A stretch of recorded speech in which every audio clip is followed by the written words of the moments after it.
Listo, muy buenas tardes para todos. El grupo 6 les va a hacer la presentación de pensamiento inductivo. Los integrantes del grupo son Juan Andrés Arango, Fabián Andrés Pérez y Juan Camilo Angulo. Bueno, los objetivos de aprendizaje son, primero, conocer los componentes básicos del pensamiento inductivo como parte esencial del método científico. El segundo es identificar los usos que tiene el estímulo del pensamiento inductivo para los procesos pedagógicos, en especial desde la edad escolar. Y el tercer objetivo es desarrollar algunas cosas que ejemplifiquen el método inductivo. Bueno, ¿qué es el pensamiento inductivo?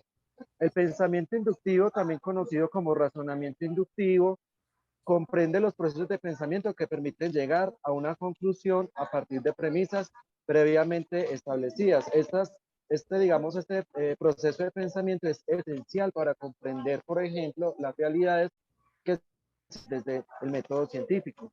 Gran parte de los métodos de enseñanza en matemáticas están basados precisamente en la inducción, la cual pone al estudiante como protagonista del proceso de enseñanza y aprendizaje, precisamente desde la ejemplificación, la observación y el establecimiento de hipótesis hacia la comprensión de fenómenos mucho más generales. Por tanto, es fundamental conocer cuáles son los principios de este pensamiento, porque gran parte de la enseñanza de la matemática se basa precisamente en estas metodologías. Bueno, ahorita a continuación vamos a conocer algunas propuestas de actividades de saberes previos. Compañero. Bueno, me llamo Juan Camilo Angulo y les voy a presentar las actividades de saberes previos. Pero primero vamos a ver algunas características. El primer paso consiste en observar el fenómeno. Siempre se va a observar el fenómeno o lo que sucede para hacer un razonamiento inductivo. Segundo, consiste básicamente en llegar a premisas particulares o premisas generales. ¿Qué quiere decir premisas? Es una afirmación, una idea que se da como cierta y que sirve de base a un razonamiento o una discusión. Entonces, cada vez que se observa el fenómeno, se va a llegar a una idea que se concierta o se analiza entre varios para llegar a una discusión propia.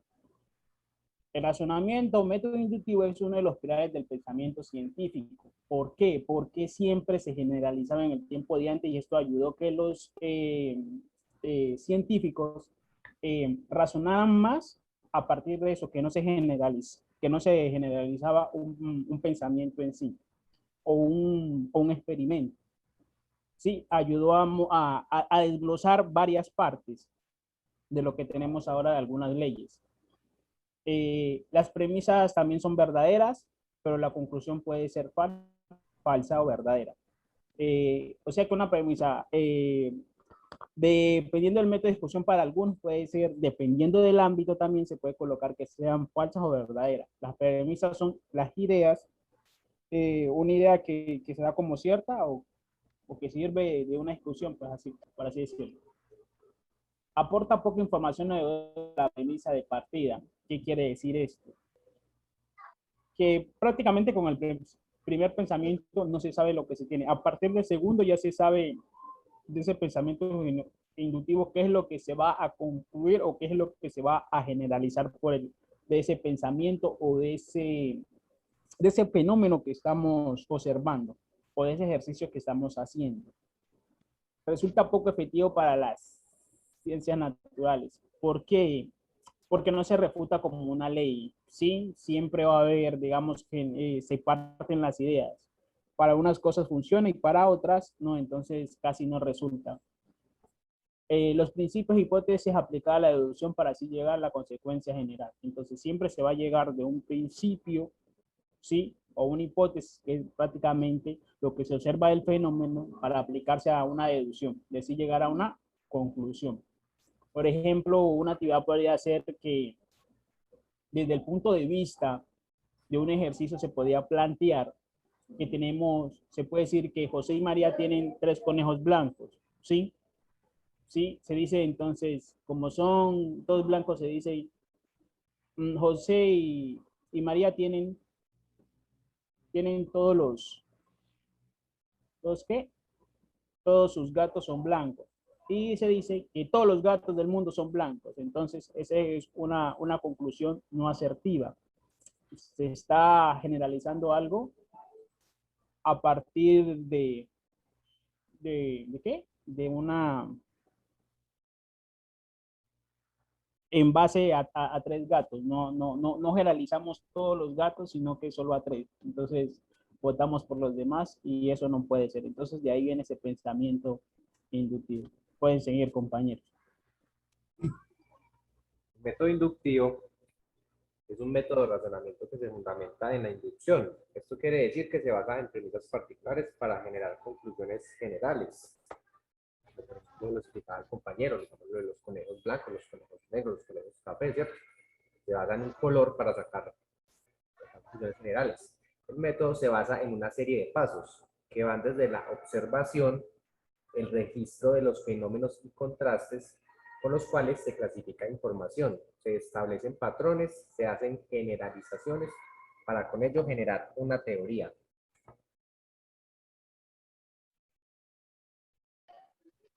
Como lo hemos venido mencionando, el razonamiento inductivo es el principio básico de la investigación, siendo muy utilizado debido a su fácil utilidad. Es contrario al pensamiento deductivo, ya que se utiliza premisas generales para generar conclusiones particulares a partir de lógicas, leyes o teorías. Entonces, entendamos los dos conceptos, la diferencia. El pensamiento inductivo, vamos desde lo particular a entender lo general, mientras que el pensamiento deductivo partimos desde leyes, teorías, posturas para comprender algún fenómeno en particular. Pasamos entonces a la siguiente. Aquí estamos recordando entonces cuáles son los pasos del pensamiento inductivo. Pasamos por la observación, luego la identificación de los patrones y finalmente pasamos al desarrollo de una teoría. Vamos entonces a mirar a continuación algunos ejemplos sobre cómo funciona el razonamiento inductivo en una clase de matemáticas. Pero primero pasemos por las premisas. Por ejemplo, aquí tenemos la premisa, en este ejemplo vemos la premisa 1 y premisa 2. Premisa 1, Laura vive lejos y llega tarde del trabajo. Premisa 2, Carlos vive lejos y llega tarde al trabajo. Como conclusión, podemos decir que todas las personas que viven lejos llegan tarde al trabajo. Analicemos esta otra premisa. El león es un felino y es peligroso. El tigre es un felino y es peligroso. Como conclusión, podemos decir que todos los felinos son peligrosos. Aquí encontramos dos características esenciales de estas dos afirmaciones que estamos haciendo acá, que no son concluyentes, es decir, que no explican una generalidad, porque no todos los que llegan tarde al trabajo es porque viven lejos y tampoco todos los felinos son peligrosos. Entonces vemos los gatos, que los gatos no son peligrosos. Por lo tanto, ¿para qué sirve el pensamiento inductivo? El pensamiento inductivo nos permitirá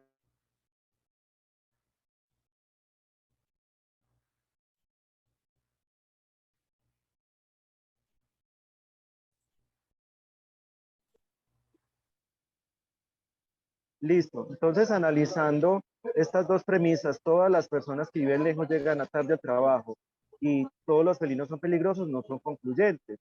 O sea, no son concluyentes para explicar un fenómeno en general, porque no todas las personas que llegan tarde al trabajo viven lejos y tampoco es cierto que todos los felinos son peligrosos. Entonces, tenemos los gatos, que los gatos no son peligrosos para nada. Entonces, ¿para qué en realidad sirve el pensamiento inductivo? El pensamiento inductivo sirve precisamente para predecir qué es lo que va a suceder en el futuro o de qué manera van a suceder esos acontecimientos. Por favor, la siguiente. Aquí entonces podemos tener estas propuestas para inducir a nuestros estudiantes a mejorar o a estimular el pensamiento inductivo por medio de estos ejercicios. Por ejemplo, la primera propuesta se llama hallar un número nuevo. Vemos, por ejemplo, una rueda donde podemos descubrir una secuencia de números, donde la finalidad es descubrir patrones. Ahí entonces, por ejemplo, estamos poniendo la interrogante en una de las casillas de cuál es el número siguiente o cuál es el patrón siguiente. Si nosotros observamos bien, el patrón entonces sería 4 más 4, de 4 a 6 hay 2, de 6 a 9 hay 3, de 9 a 3 hay 4, de 13 a 18 hay 5. Entonces, ¿cuál sería el número siguiente? Así es como debemos de estimular a los estudiantes el pensamiento inductivo. Lo mismo en la otra casilla que tenemos en el lado izquierdo. 234 más 345 están en desorden, 567 y 678, y así sucesivamente vamos entonces a ir buscando el patrón que nos va a ayudar a poner el número en casilla y poder estimular el pensamiento inductivo. Las generalizaciones con sucesiones numéricas también nos van a permitir estimular el pensamiento inductivo al decirle al estudiante cuál es el número que sigue de esta secuencia. Ahí podemos tener ese ejemplo. Seguimos, por favor. Y el tercer problema, el tercer propuesta de ejercicio para poner en el aula para estimular el pensamiento inductivo, pues son los problemas. Pero los problemas no son de carácter, digamos, matemático, donde se utilice fuertemente la aritmética, sino que los problemas deben de contener, no deben de contener tantas indicaciones para su resolución y tampoco pueden tener tácito en el ejercicio qué operaciones deben de realizarse. Es decir, que no contengan pistas sobre las operaciones que deben realizarse para resolver el problema. Ahí, por ejemplo, tenemos este enunciado. En una comunidad de 53 municipios se plantea que todos están comunicados por carretera de todas las zonas posibles.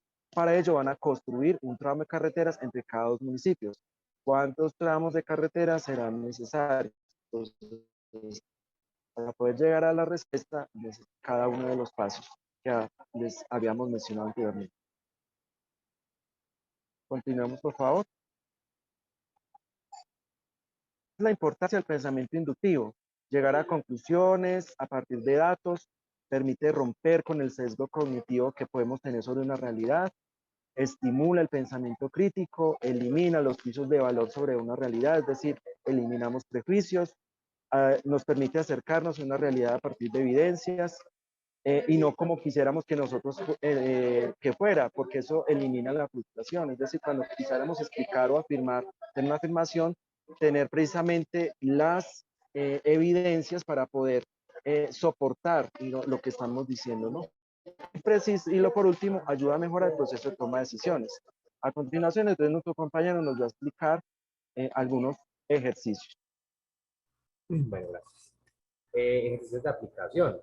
Por ejemplo, calcular el número de formas distintas en las que se puede leer la palabra escuela en el siguiente arreglo. Observamos pues la pirámide.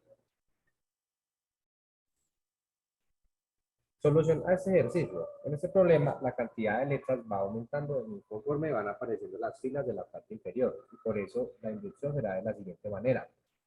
El número de letras sería pues, elevada la potencia. E es una letra, en la S, entonces sería 2 a la 2. En la C sería 2 a la 3. En la U sería 2 a la 4 y así sucesivamente. Deduce que, siendo la final pues, de la pirámide, sería entonces 2 a la 7, lo que es 64. Lo que deduce que existen 64 formas diferentes de leer la palabra escuela en el arreglo planteado. Y otro ejercicio de aplicación que podemos aplicar también, básico, sería cuántos palitos hay en el siguiente arreglo. Vamos a ver la imagen. Se observa que el número de palitos es el cuadrado del número de palitos que hay en la base. Por lo tanto, el número de palitos que hay en el problema es 132 igual a 169, o sea, 3 a la 2.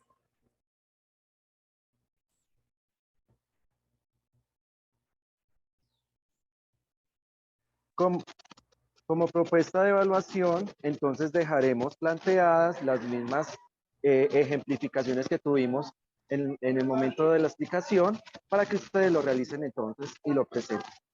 Con esto presentamos entonces por favor a continuación la bibliografía, la referencia que utilizamos por la siguiente diapositiva. Ahí está la bibliografía de consulta. Entonces con esto damos por terminado nuestra presentación de pensamiento inductivo. Muchísimas gracias. Muchas gracias.